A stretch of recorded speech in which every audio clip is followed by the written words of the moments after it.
उन्होंने कहा है कि यात्राएं जो होती हैं, सांस लेना, चलना, उड़ना, तैरना, सब कुछ अर्पित करते हुए सब कुछ पाना, इसे हम यात्रा कहते हैं।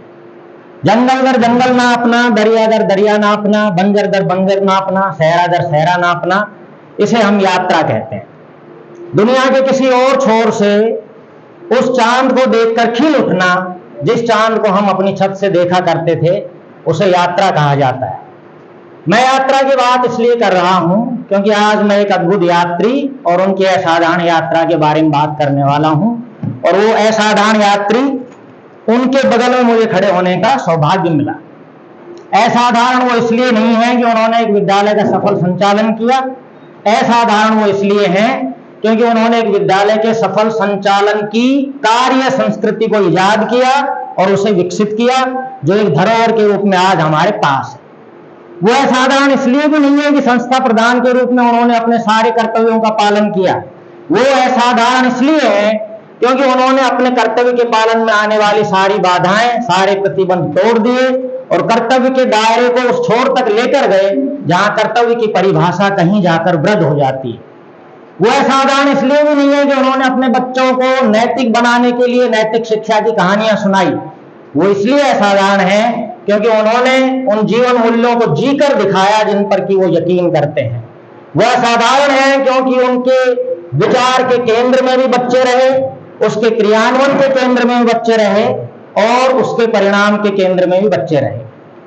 यात्रा इतनी अद्भुत कि आप उसमें से ढूंढ सकते हैं जादुई यथार्थ, आप उसमें से ढूंढ सकते हैं चकित करने वाला सौंदर्य। यात्री की यात्रा ऐसी कि जिसमें आप देख सकते हैं कि समय और सभ्यता की धूल कंधे से उतर रही है।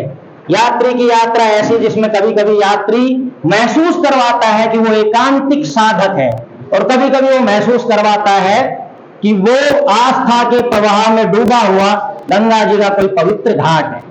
यात्री की यात्रा ऐसी कि जिस पड़ाव पर हम खड़े हैं, जिसे हम SVGMS कठुमर कहते हैं, वो रत्नद्वीप नजर आता है और इस रत्नद्वीप की धरती के सारे लाल दीन नजर आते हैं जो हम सब हैं।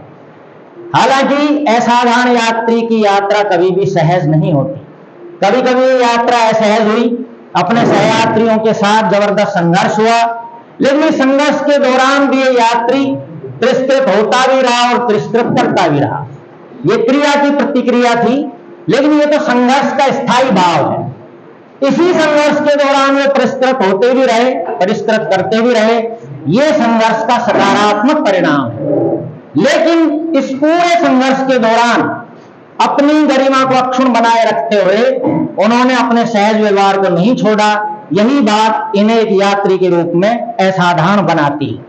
फिर संघर्ष समाप्त हुआ, यात्रा सहज हुई। जिस यात्री की मैं बात कर रहा हूं, उनका सुर अपने सहयात्रियों के साथ मिलकर संगीत की एक मधुर धुन में बदला, जिस पर हम लगातार थिरक रहे थे। तभी यकायक इन यात्री को अपना पड़ाव छोड़ना पड़ा। पहाड़ का दर्द अपने पैरों में लेकर ही अगले पड़ाव तक पहुंचे और जब पीछे मुड़कर देखा तो शिद्दत से महसूस हुआ कि मैं जिस पड़ाव को छोड़कर आया हूं उसके हिस्से की कुछ यात्रा अभी शेष है। दिल में हुक उठी कि वापस दौड़कर अपने उस रत्नद्वीप पर चला जाए, लेकिन यह संभव नहीं था क्योंकि यात्राओं का क्रूर नियम है कि यात्राएं उल्टी दिशाओं में संभव नहीं है। लेकिन यात्रा उल्टी दिशा में केवल एक ही संदर्भ में संभव हो सकती है, जब यात्री अपनी यात्रा के शिखर पर पहुंच चुका हो। लेकिन इनकी यात्रा शिखर तक पहुंचने की जो यात्रा है वह विशेष है। हम सबका सौभाग्य रहा तो हम देखेंगे कि यह साधारण यात्री अपनी यात्रा के शिखर से नीचे उतरते हुए भी मानवीय गरिमा की उसी कांति में लिपटा होगा जिस मानवीय गरिमा की कांति में वो इस शिखर पर पहुंचते वक्त थे।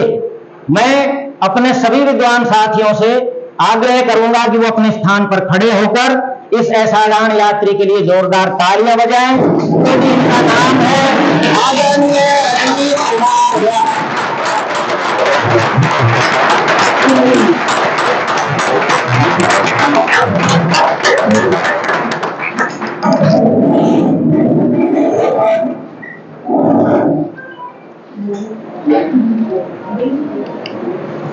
बहुत बहुत धन्यवाद सर। आवाज आ रही है सभी को? बहुत सालों से मेरी इच्छा